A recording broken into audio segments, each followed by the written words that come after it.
اعوذ باللہ من الشیطان الرجیم بسم اللہ الرحمن الرحیم لا الہ الا اللہ وحدہ لا شریک لہ وحدا صمدا لم یلد ولم یولد ولم یکن لہ کفوا احد اللہم صلی علی سیدنا محمد وعلی آل سیدنا محمد وبارک وسلم وصلی علی جمیع الانبیاء والمرسلین۔ السلام علیکم ورحمۃ اللہ وبرکاتہ۔ تفسیر و تعویلات سورۃ النساء آیت نمبر 115، اس کی ہم جو تفسیر العلمیہ تھی وہ ہم کر بیٹھے تھے، تفسیر کر بیٹھے تھے، اس کی تعویل رہتی ہے۔ اعوذ باللہ من الشیطان الرجیم بسم اللہ الرحمن الرحیم۔ ومن یشاقق الرسول من بعد ما تبین له الہدی ویتبع غیر سبیل المؤمنین نولیہ ما تولی ونصلیہ جہنم وساءت مصیرا۔ یہ آیت ہے 115 نمبر، ٹھیک ہے۔ یہ اگر یاد ہو ہم نے اس پہ بڑا ٹائم لگایا تھا، نولیہ ما تولی پہ، ٹھیک ہے۔ اب آ جاتے ہیں ہم اس کی تعویلات پہ۔ اللہ تعالیٰ نے فرمایا فَمَن یُشَاقِقِ الرَّسُولَ، جو شخص رسول کی مخالفت کرے، اور مخالفت باطنی لحاظ سے کیا ہے، اس الہام ربانی کی کہ حق تعالیٰ نے ان کی طرف رسول کو بھیجا، ٹھیک ہے۔ من بعد ما تبین لہ الہدی، اس کے بعد کہ امر حق ظاہر ہو چکا تھا، یعنی اللہ تعالیٰ کی طرف سے الہام اور اس کے نور کے پہچاننے کی بات۔ یہ میں آتا ہوں واپس اس پہ، فکر نہیں کرو۔ وَيَتَّبِعْ غَيْرَ سَبِيلِ الْمُؤْمِنِينَ، وہ مومنوں کے راستے کے علاوہ دوسرے راستے پر چلے گا، یعنی الہام پر یقین رکھتے ہیں لیکن خواہشات نفسانی اس کی تکمیل اور شیطانی راہ کو اختیار کرتے ہیں۔ اب آہستہ آہستہ یہ کلیئر ہونا شروع ہو جائے گا، ٹھیک ہے۔ نولیہ، ہم اس کو پھیر دیں گے، یعنی اسے بے یار و مددگار چھوڑ دیتے ہیں۔ ما تولی و نصلی، جدھر وہ پھرا اسے ادھر ہی داخل کر دیں گے، ٹھیک ہے۔ یعنی اس کے اعمال کی زنجیروں میں جکڑ دیں گے جو اسے لے جائیں گی۔ کہاں لے جائیں گی؟ جہنم میں، یعنی حیوانیت اور درندگی کی پستی میں اور شیطانیت میں۔ وساعت مصیرا، اور وہ بہت برا ٹھکانہ ہے، یعنی کتنا برا ہوتا ان کے ساتھ جو اطاعت میں اللہ تعالیٰ کے ساتھ خواہش نفس اور شیطان کی پیروی کو بھی شریک بنا لیتے ہیں۔ اب آ جو اس کے معنی کی طرف کہ اس سے مراد کیا ہے۔ حوصلہ۔ بات یہ ہے کہ ایمان جو ہے باللسان بھی ہے اور بالقلب بھی ہے، ٹھیک ہے۔ اب سوچنے والی بات یہ ہے کہ اس کو دو جگہ پہ کیوں رکھا گیا؟ بھئی کافی ہوتا اگر کہتے زبان سے کہ جی میں ایمان لایا، کافی ہوتا نا، ٹھیک ہے، ایسا ہی ہے۔ ہم جس طرح وہ عدالتوں میں ہوتا ہے، وہ گواہی دیتے ہیں تو جو وہ کہہ رہے ہوتے ہیں اسی پہ جج فیصلہ کر دیتا ہے، ایسا ہی ہوتا ہے نا۔ تو جج جو ہوگا اس کا کوئی سینہ کھول کے اندر دیکھتا تو نہیں ہے نا کہ یہ اندر سے کیا کہہ رہا ہے، سچ بول رہا ہے یا جھوٹ بول رہا ہے، ٹھیک ہے۔ لیکن اللہ تعالیٰ نے ایمان کو دو جگہوں کے ساتھ مشروط کر دیا، اقرار باللسان کہ آپ زبان سے بھی اقرار کریں، اور اقرار بالقلب۔ یہ وہ تھریش ہولڈ ہے جس کو سمجھنے سے عام علماء قاصر ہے، اس کی وجہ اللہ ہی جانے کہ وہ کیوں قاصر ہے، اس کو سمجھنے سے کہتے سب ہیں۔ بات یہ ہے کہ اس میں بڑی سمپل سی بات ہے، کامن سینس کی بات ہے کہ ایمان تب تک مکمل نہیں ہوتا جب تک آپ کا قلب اس کی گواہی نہ دے، اور جب قلب اس کی گواہی دے تو پھر وہاں پہ حیوانیت، شیطانیت، یہ جو کام ہے نا، سارے خواہشات اور یہ والی چیزیں جو ہیں، یہ وہاں پہ ایمان کی کمزوری کی بنیاد بن جاتی ہیں اگر وہاں پہ ہو۔ تو اگر جب ایمان بالقلب ہوگا تو پھر وہاں پہ ان چیزوں کی گنجائش کوئی نہیں ہے۔ اب وہ تمہیں مرض نظر آئے گا کہ جس کی وجہ سے مسلمان ہونے کے باوجود لوگ انتہائی گناہگار کیوں ہیں، سمجھے؟ تمہیں اب وہ مرض سمجھ میں آئے گا، اور وہ مرض یہی ہے کہ ان کا اقرار باللسان تو ہے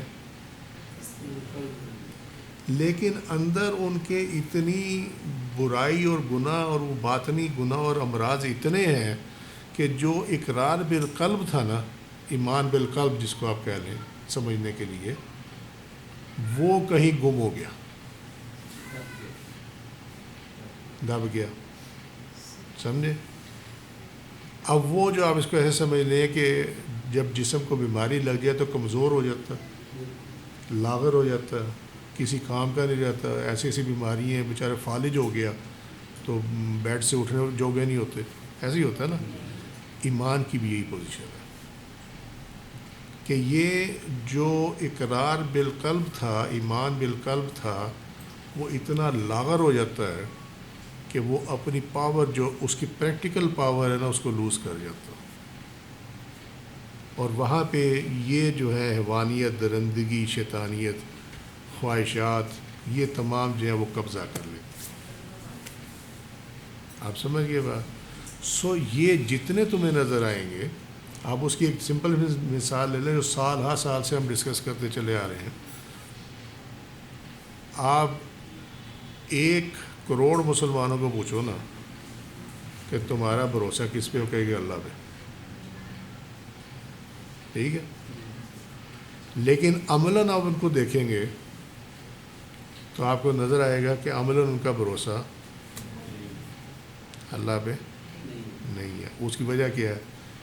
ایمان باللسان تو ہے، ایمان بالقلب نہیں ہے، ٹھیک ہے؟ سو جب قلب جو ہے وہ مڑ گیا شیطانیت کی طرف، تو پھر یہاں پہ وہ آ گیا کہ ہم اس کو پھیر دیں گے، نولی ہے، پھر ہماری طرف سے وہ فارغ ہے، ٹھیک ہے؟ ما تولا، وہ جدھر بھی جا رہا ہے نا، وہ شیطانی کی طرف جا رہا ہے، ہماری طرف سے فارغ ہے، چاہے منہ سے ہمارا نام لیتا رہے، ٹھیک ہے؟ چاہے منہ سے نام لیتا رہے، ہماری طرف سے فارغ ہے۔ اب تمہیں یہاں اللہ کے مقربین بھی سمجھ آئیں گے۔ سو اللہ قرب اپنا کس کو دیتا ہے؟ جس کا ایمان بالقلب جو ہے نا وہ قائم ہو، یس، ٹھیک ہے؟ اس کے ایمان کو اللہ مانتا ہے۔ وہی سورہ حجرات کی ہے کہ ابھی تو تم یہ کہو کہ ہم دین میں آئے ہیں، یہ نہ کہو کہ ایمان ہمارے دلوں میں داخل ہو گیا۔ سو جب ایمان یہاں مضبوط ہوگا تو اس کا مطلب ہے کہ وہ یہ جو اوپر لکھا ہو نا الہام ربانی، کہ حق تعالیٰ ان کی طرف، حق تعالیٰ نے ان کی طرف رسول کو بھیجا، سمجھے؟ جو نبی کریم صلی اللہ علیہ وسلم کا جو آپ کہہ لیں کہ جو شخصیت ہے، وہ ہمارے لیے صرف زبان کی حد تک نہیں ہوگی، وہ صرف کتابوں کی حد تک نہیں ہوگی، وہ سیرت النبوی کی حد تک نہیں ہوگی، سمجھے؟ بلکہ اس میں 2 کام ہوں گے۔ جب ایمان بالقلب جو ہے نا وہ قائم ہوگا، اس میں 2 کام ہوں گے۔ نمبر 1 اتباع رسول صلی اللہ علیہ وسلم، ٹھیک ہے؟ اور نمبر 2 رابطہ رسول صلی اللہ علیہ وسلم، ٹھیک ہے؟ اس کی منزلیں ہیں، وہ الہام وارد ہوتا رہتا ہے، منزلیں بڑھتی چلی جاتی ہیں، آدمی تقویٰ کو جتنا بڑھاتا چلا جاتا ہے اللہ کی دی ہوئی توفیق سے، اتنا منزل جو ہے وہ قریب چلی جاتی ہے۔ آپ سفر کریں نا تو آپ اس پہ میٹر لگا لیں تو وہ اس میں آتا ہے ابھی 1000 کلومیٹر رہ گیا، 2 گھنٹے بعد آئے گا جی 500 کلومیٹر رہ گیا، ٹھیک ہے؟ اسی طرح اس میں بھی یہ ہوتا ہے کہ وہ جو نبی کریم صلی اللہ علیہ وسلم سے رابطہ ہے نا، وہ پھر یہ ہوتا ہے اب اتنا رہ گیا، اب اتنا رہ گیا، پھر ایک وقت آتا ہے کہ وہ منزل پہ پہنچ جاتے ہیں، سمجھے؟ سو نولی ہی ما تولا، اگر آپ کا رخ ادھر ہے تو اللہ تعالیٰ آپ کو ادھر موڑ دے گا، اگر آپ کا رخ شیطان کی طرف ہے تو اللہ تعالیٰ آپ کا رخ شیطان کی طرف موڑ دے گا۔ زبان پہ چاہے آپ جتنا مرضی جو مرضی کرتے رہیں، تسبیحیں رولتے رہیں، ٹھیک ہے؟ بڑے بڑے عمامے پہن لیں، داڑھی اتنی بڑی کر لیں، کوئی فرق نہیں پڑنے والا اس سے، سمجھے؟ دکھاوے کے لیے تہجد پڑھ لیں۔ اب میں ہمیشہ سمجھاتا ہوں تمہیں، یہ لڑکا لڑکی عشق کرے تو ان کی کوشش ہوتی ہے کہ پتہ نہ لگے کسی کو، یہی ہوتا نا. اور پھر جب وہ پکڑے جاتے پھر کہتے دیکھا نا جی عشق اور مشق چھپتے نہیں ہیں. تو انسان سے عشق کرے مخالف جنس سے تو کہتے پتہ نہ لگے تو وہ چھپاتے ہیں. سمجھے؟ تو جب بندہ اللہ سے عشق کرے تو اس کو گاتا پھرے. یہ کہاں کا انصاف ہے؟ اس کو تو اپنے آپ سے بھی ذکر نہ کرے. سمجھے؟ یہاں دو تہجد پڑھ لیتے نا تو اگلے دن وہ رولا بنا ہوتا ہے میں جی تہجد پڑھتا ہوں جی میں تو تہجد پڑھتی ہوں جی میں تو رات کو تہجد پڑھتی ہوں میں تو یہ کرتی ہوں وہ کرتی ہوں. وہ جہاں یہ آ گیا وہیں وہ جو کیا کرایا تھا نا وہ سارا کا سارا. وہ بابو وہ رات تہجد رات میں ہی کیوں ہے دن میں کیوں نہیں ہے؟ وہ ہے ہی اسی لیے کہ رات پردہ ڈالتی ہے. سمجھے؟ تو تیرا اللہ کا اور تیرا جو درمیان تعلق ہے وہ رات کے پردے میں ہی رہ جانا چاہیے. یہ مسئلہ وہ جو تہجد ہے نا وہ تہجد وہ فقط اللہ کے لیے. ویسے باقی نمازیں بھی فقط اللہ کے لیے ہیں لیکن اس باقی نمازوں میں یہ ہے کہ لوگ آپ کو وہ نمازیں پڑھتے ہوئے دیکھ رہے ہوتے ہیں. سمجھے؟ تہجد میں نا گھر والے سارے سوئے ہوتے ہیں. سمجھے؟ تو اس ٹائم جو ہے وہ دیکھنے والا آپ کو نارملی کوئی نہیں ہوتا. ہاں اگر گھر میں دوسرے لوگ بھی تہجد کے لیے اٹھ رہے ہیں وہ ایک علیحدہ بات ہے مگر عام طور پہ وہ کوئی دوسرا دیکھنے والا نہیں ہوتا. تو وہ اللہ کے اور بندے کے درمیان ہی رہ جائے تو زیادہ بہتر ہے. سمجھ آئی بات؟ اعمال کو گنوانا ہے نا تو اس کا چرچا کرنا شروع کر دو. اعمال تمہارے ضائع ہو جائیں. یہ شیطان دکھاوا شیطانیت ہے. اپنا آپ کو منوانا شیطانیت ہے. سمجھے؟ کبھی کسی نبی نے ڈائریکٹلی اپنے آپ کو منوایا نہیں. انہوں نے کہا اللہ کو مانو ٹھیک ہے اور اس کی ہم خبر دے رہے ہیں کیوں کہ ہم اللہ کے رسول ہیں. یہی ہے نا. اور وہ بھی کیوں کہا کہ اللہ نے بنا کر بھیجا. یہی ہوا نا. تو منوانے کے چکر میں کون تھا؟ شیطان. مجھے مانو میں نے اتنی عبادت کی ہے میں مقرب ہوں جی اللہ کا بڑا. یہی تھا نا. ٹھیک ہے. تو یہ تو شیطانیت ہے نیری. یہ نیری شیطانیت ہے. تو آپ نے فیصلہ کرنا ہے شیطان کے ساتھ جانا ہے یا اللہ کی پارٹی میں رہنا. اب دوسری بات اس میں یہ ہے کہ آپ کو اللہ تعالیٰ نے توفیق بھی دے دی آپ کو عبادت کی توفیق بھی دے دی اور اس کے بعد جو ہے وہ پھر آپ شیطانیت میں بھی گھس گئے. سمجھے؟ یہ ڈبل جرم ہو گیا. یہ ڈبل جرم ہو گیا. یہ ہے وہ بات اللہ تعالیٰ کی طرف سے الہام اور اس کے نور کی پہچاننے کے بعد اس کے بعد بھی آپ جو ہیں وہ شیطانیت کے راستے پہ چل پڑے تو یہ ڈبل معاملہ خراب ہو گیا. آپ کو توفیق بھی دی گئی اور اس کے باوجود آپ جو ہے وہ سمجھ گئے. یہ حصہ جو ہے یہ اپلائی کر جائے گا کہاں کہاں؟ سادات پہ پیروں پہ. سادات پہ اور پیروں پہ. یہ جو پیر بنے بیٹھے نا سارے کے سارے ڈبا بھی. ہاں وہ ڈبا پیر پتہ ہے ڈبا پیر کیا ہوتا ہے؟ وہ ڈبے میں سے نکالتا تھا چیزیں اس لیے اس کو کہتے ہیں ڈبا پیر.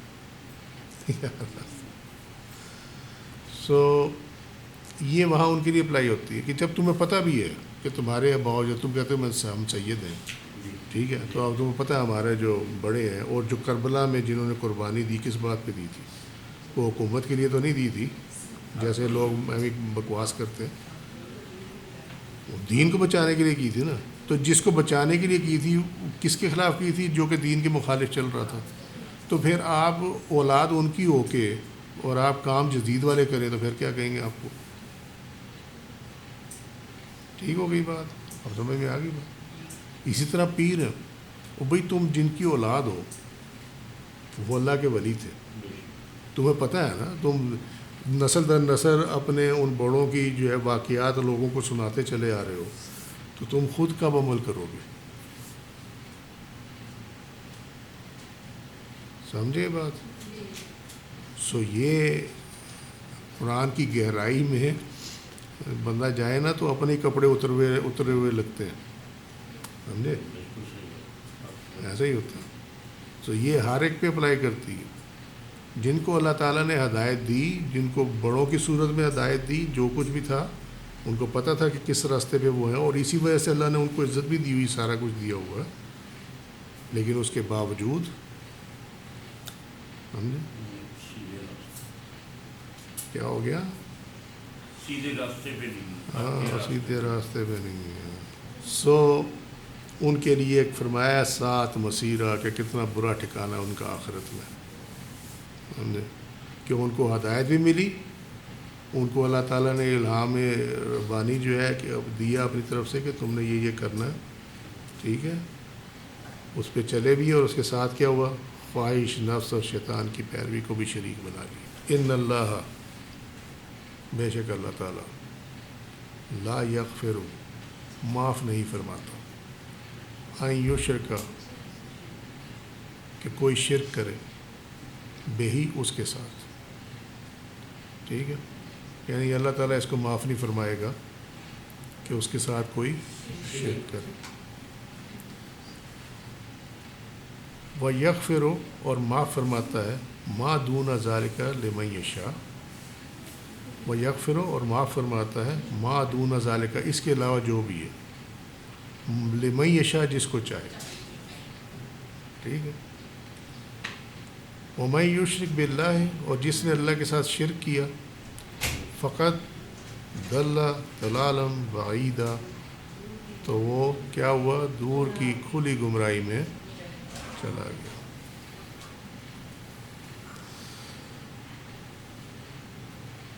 اب آ گیا معاملہ یہاں، اللہ تعالیٰ شرک کو معاف نہیں فرماتا، ٹھیک ہے، اس کو سمجھنے کے لیے یہ بڑی پرانی آیت ہے، اگر تمہیں یاد ہو، اللہ کی رحمت سے میں اس کو بیان کر چکا ہوں پہلے کافی دفعہ۔ ایک بات یاد رکھنا، یہ جو حصہ ہے نا آیت کا، یہ اس پہ اپلائی کرتا ہے جو بغیر توبہ کیے اور بغیر شرک کو ترک کیے دنیا سے چلا گیا، سمجھ گئے؟ جو دنیا میں ہے لیکن شرک کرتا ہے، اگر وہ توبہ کر لے اور راستہ چھوڑ دے شرک کا، تو اللہ تعالیٰ معاف فرمانے والا ہے، سمجھ گئے؟ اور اس کی مثالیں ہمارے سامنے صحابہ کرام کی ہیں، کفر اور شرک میں سے نکل کے آئے، اللہ نے معاف فرما دیا، ٹھیک ہے، لیکن اس کے بعد وہ دوبارہ ادھر نہیں گئے۔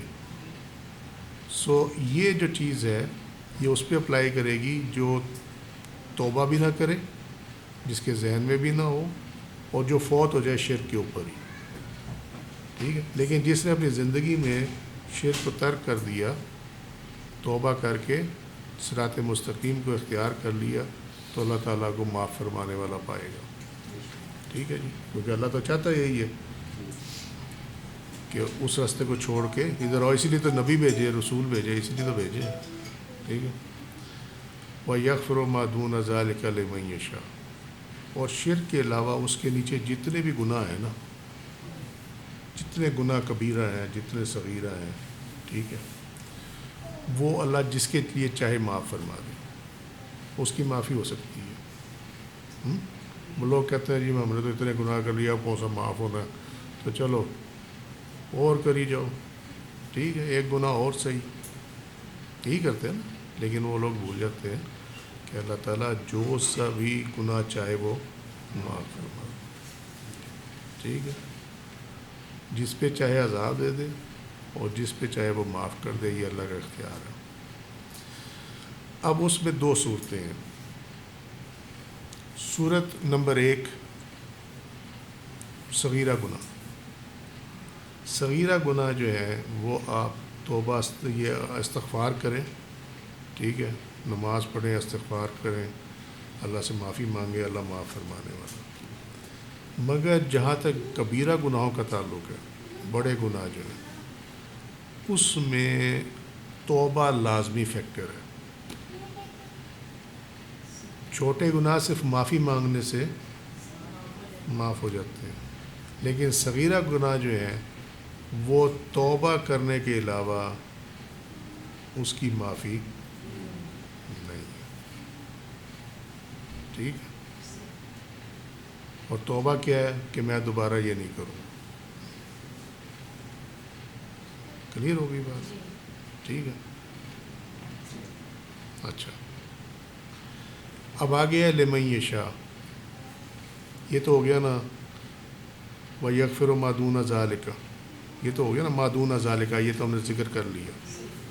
ٹھیک ہے. اور استغفار کا طریقہ کیا؟ توبہ استغفار کا آپ صلاۃ التسبیح پڑھ لیں تو بہت اچھا ہے. اگر اس کی ہمت نہیں ہے تو 2 رکعت نماز توبہ استغفار علم شریف کے بعد دونوں رکعت میں 10 مرتبہ سورہ اخلاص، سلام پھیرنے کے بعد 10 دفعہ آپ پڑھ لیں آیت کریمہ جو ہم پڑھتے ہیں لا الہ الا انت سبحانک انی کنت من الظالمین. اس کے بعد 100 مرتبہ جو ہے آپ پڑھیں، بلکہ اس کے بعد آپ پڑھیں تیسرا کلمہ. ٹھیک ہے. جتنا آپ کے پاس ٹائم ہے، 10 کے لیے ٹائم ہے، 100 کے لیے ٹائم ہے، آپ وہ کر لیں. اس کے بعد آپ استغفار پڑھیں توبہ سے جو جس میں وَأَتُوبُ الیہ آتا ہو. ٹھیک ہے. وَأَتُوبُ الیہ یہ لفظ جس میں آتا ہے نا اینڈ میں، وہ والا آپ نے پڑھنا ہے 100 مرتبہ وہ پڑھنا. ٹھیک ہے. اس کے بعد تسبیح فاطمہ کرنی ہے 33 33 اور 34. اس کے بعد درود شریف پڑھنا ہے 3 دفعہ پڑھ لیں، 1 دفعہ پڑھ لیں، 10 دفعہ پڑھ لیں، یہ آپ لوگوں کا معاملہ ہے. اس کے بعد اللہ سے دعا کریں کہ جو بھی زندگی میں ہوا اس کے لیے مجھے معافی دے اور میں تیری طرف رجوع کرتا یا کرتی ہوں. ٹھیک ہے. میری توبہ کو قبول فرما، مجھے صراط مستقیم پہ فائز فرما، میری مدد فرما. ٹھیک ہے. یہ ہے توبہ استغفار کا طریقہ. ٹھیک ہو گئی بات. اور یہ اس ٹائم کیا جا سکتا ہے جب نفل پڑھے جا سکتے ہیں. سمجھے؟ یعنی فجر کے جو فرض ہے اس کے بعد نہیں پڑھے جا سکتے، عصر کے جو فرض ہے اس کے بعد نہیں پڑھے جا سکتے، لیکن باقی نمازوں سے جو آگے پیچھے ہیں وہ پڑھے جا سکتے ہیں. یا اگر آپ نے عصر کی جو 4 سنتیں ابھی نہیں پڑھی اس ٹائم بھی پڑھے جا سکتے ہیں. ٹھیک ہوگی بات؟ ٹھیک ہے. اچھا یہ تو ہو گیا. اب ہے آگے لمن یشاء کہ جس کے چاہے. وجہ کیا ہے؟ یہ ہے یہاں پہ العلیموں کی صفت آ جاتی ہے. اس کو پتہ ہے ظاہر اور باطن کا، اس کو پتہ ہے یہ کس نیت سے کر رہا ہے، اس کو پتہ ہے یہ چھوڑنا چاہتا ہے یا نہیں چھوڑنا چاہتا.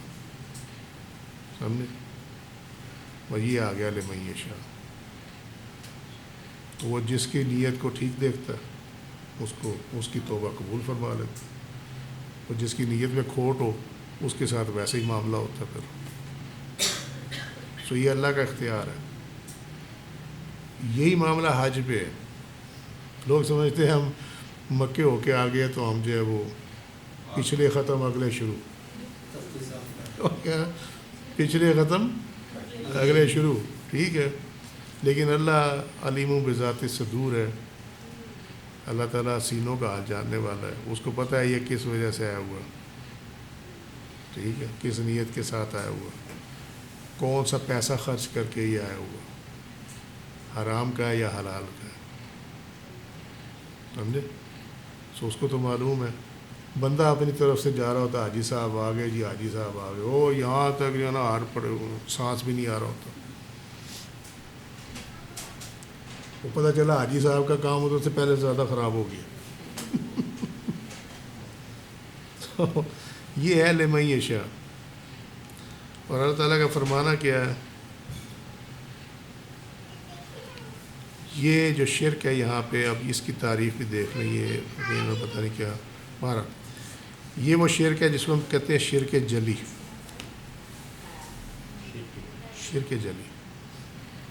شرک جلی کیا ہے کہ آپ اللہ کو بھی مانیں اور اللہ کے ساتھ اسی کی پاورز جو ہیں وہ کسی غیر اللہ کے لیے بھی مانیں.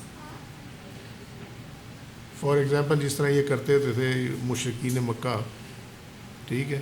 ان میں سے ایسے تھے جو اللہ کے وجود کو مانتے تھے کہ اللہ موجود ہے. ٹھیک ہے. بلکہ میں تو کہتا ہوں نا کہ وجود کا تو لفظ اس کے لیے استعمال ہی نہیں ہو سکتا، کیونکہ وجود تو اس چیز کا ہوتا ہے جو کہ نہ ہو اور وہ آ جائے. تو اللہ ہے اتنا ہی بس اس کے لیے. وہ یہ مانتے تھے کہ اللہ ہے. ٹھیک ہے. لیکن ساتھ ہی کہتے تھے فلانا جو دیوتا ہے نا، فلانا نیک بندہ، وہ کہتا ہے تو بارش ہوتی ہے ورنہ بارش نہیں ہوتی.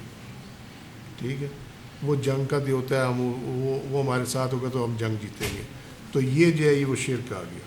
وہ اختیار جو اللہ تعالیٰ کا ہے وہ آپ دوسرے کو دے دیں نا غیر اللہ کو, تو پھر یہ شرک جلی ہو جاتا ہے. اس کے ساتھ منسوخ کر کے اللہ کو پیچھے کر دیا, نہیں, اللہ کو بھی رکھا, مطلب اپنی سوچ میں رکھا, پھر بھی ادھر چلے گا. ہاں پھر بھی ادھر ہے کہ نہیں, وہ یہ نہیں کہ نہیں یہ اللہ کے حکم سے ہی ہوتا ہے, وہ نہیں یہ اس کے حکم سے ہوتا ہے. سمجھے, یا برابر کر دیا. ہم برابر کر دیا. یہ شرک جلی ہے. یہ نہیں دے گا تو ہمیں ملے گا نہیں. اور شرک خفی کیا ہے کہ اس کو پتہ ہی نہیں ہوتا کہ میں شرک کر رہا ہوں. پیری مریدی میں شرک سے کیسے بچ سکتے ہیں, سوال یہ ہے. ٹھیک ہے, وہ یاد آ گیا مجھے, وہ ایک سوال بھی آیا ہوا, بلکہ کل ہی آیا سوال. چلو اچھا ہے, وہ بھی اسی میں کور ہو جائے گا. وہ سوال یہ ہے کہ یہ کہنا کیسا ہے کہ میرا پیر میرا ایمان ہے, یا میرا پیر میرا دین ہے. ٹھیک ہے, سو یہ سمجھنے کی بات ہے. اس لیے مجھے اچانک اس لیے یاد آ گیا کہ ہم پیری مریدی میں شرک سے کیسے بچ سکتے ہیں. ٹھیک ہے, آپ اس طرح بچ سکتے ہیں کہ ہر چیز کو آپ ریفر کریں گے اللہ کو.